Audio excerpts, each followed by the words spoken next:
Hi everyone. Looks like we are going live this time. I tried the first time and it refused. So if I seemed a bit hesitant at the start, that's why. But I want to join you today. I had a very important conversation this morning with Billie Brooks, and it was evening her time in Portland, Oregon, and she was just being driven through the Wendy's drive-through by her mum, Kaz Brooks. But she was very eager to tell me that at school, so she's 8 years old, they've just moved from hundreds to thousands. And it was very important for her to tell me that. And ever since she's told me, it's just really resonated with me that there are different levels that we go through. So until the age of 8, your whole world is only in the hundreds realm. It's limited to the hundreds. And now this whole new realm of thousands has been opened up to Billie, and I'm so excited for her. But challenge me, where are my financial limits? Where am I setting my financial thermostat at? What doors am I closing off in my world? And what doors are about to open to me in my world? And it reminded me also of another conversation. I had a very important conversation with Jessie Dix when she was probably around 3, I'd say maybe 4, certainly before she started school. But I was preparing her for starting school. I wanted her to be able to count before she started school. So we started off with 1, 2, 3, and that took a while. Longer than I thought it would, to be honest. But we got to 1 to 3, and then we got to 10. So she could go 1, 2, 3, 4, 5, 6, 7, 8, 9, 10, and like count along. She knew what it was, could understand the concepts, and count apples on the bench and things like that. But then once we got to 10, I said to her, okay, now after 10, and I'll never forget this, she was in the car seat in the back of the car. And I said, the next ones are 11, 12, and 13. She goes, don't be silly, Auntie Shaz. And I said, why am I being silly, Jessie? And she said, because 10's the end. Everyone knows that. And she's more than 10 now, by the way. She's 16 now. So she knows that 10 is definitely not the end. But at the time, in her little 3 or 4-year-old world, 10 was the limit. 10 was the end for her. And so I'm asking myself lately, what is the end for me? What are things that other people would look at me and go, that's ridiculous. There's so much more. You're limiting yourself. Um, you know, I remember when I was at Bible college, I was the first student at Bible college, um, I believe, that I know of anyway, still to this day, and this is like 20 years later, who made $1 million while they're at full-time Bible college. And it had, you know, nothing ostensibly to do with Bible college, but everything to do with Bible college. It was just God's anointing. And so that sort of broke me into the million realm, which I'd never been in before. And just about every year since then, sort of been in that realm. But then last year, or sort of just before COVID, actually, so almost 2 years ago, I started thinking about the billion realm. And because I'd started lecturing back at college, I was like, I want to be the first student to make $1 million while I'm in Bible college, but I also want to be the first lecturer to break that $1 billion barrier. Now, saying that out loud might seem ridiculous to you, but to other people who are multi-billionaires, they think you're limiting yourself to 1 billion. That's so small. I was listening to Michael Dell last night, and he was saying he started his company, Dell Computers, PCs. You're probably aware of them. I'm using a Dell laptop right now to film this. He started it with $1,000. And he was saying that's his best investment. And he was also talking about some of the things that his company's doing now that it's $100 billion in revenue every year.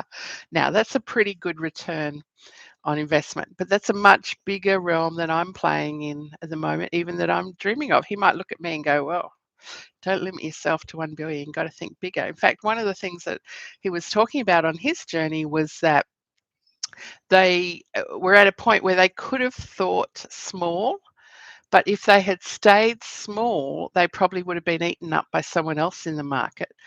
They only survived because they went way bigger than most people were expecting of them, and they diversified out of just computers into software and into services and security and other things. And the investors that they had at the time, who were just interested in their hardware kind of things, they thought that they were, getting off track, but it was thinking bigger that actually helped them survive. So I wanted to talk to you about things that your accountant probably won't talk to you about, and that is just expanding your financial world. What levels are you limited to at the moment? And your accountant might be one of the people that's limiting you. If she or he doesn't operate in a higher level, then they're very unlikely to catapult you there, to inspire you there, to lead you there, to engineer a financial plan for you to get there. It's not wrong to have a financial plan. The enemy certainly has a financial plan. In Revelation, it says that the mark of the beast was used to control who could buy or sell. And if you didn't have that mark, you couldn't buy, you couldn't spend money, and you couldn't sell, you couldn't make money. And so that's his financial plan for you. But in Jeremiah 29:11, we hear that God has plans for you. And so plans, plural, like not just one plan, there's plans for you.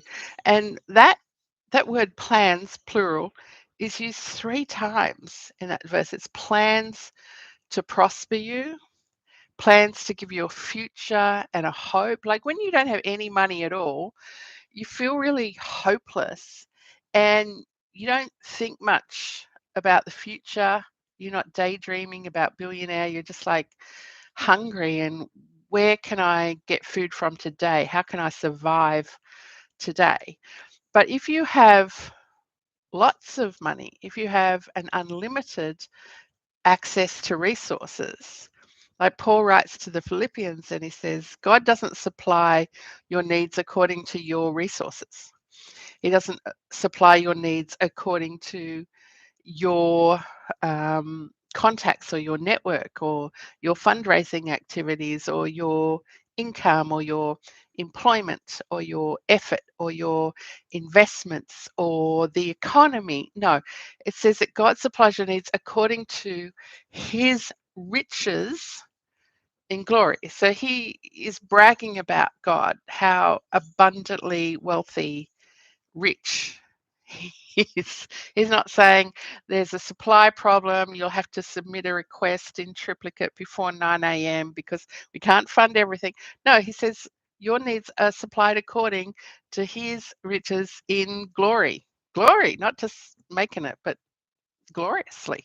So, so having a plan isn't wrong, but relying on yourself. Like it's not your might, it's not your power, it's not your boss, it's not your husband or your spouse or your government or your scholarship or your unemployment check or anything like that that comes. I got some dividends this week and it was a nice surprise to go into my bank account and say, oh, there's some more money there. And, an incredible dividend yield. And I like that. And I'm not saying that you shouldn't have investments, but I'm saying that investments is not the way that you get your needs met.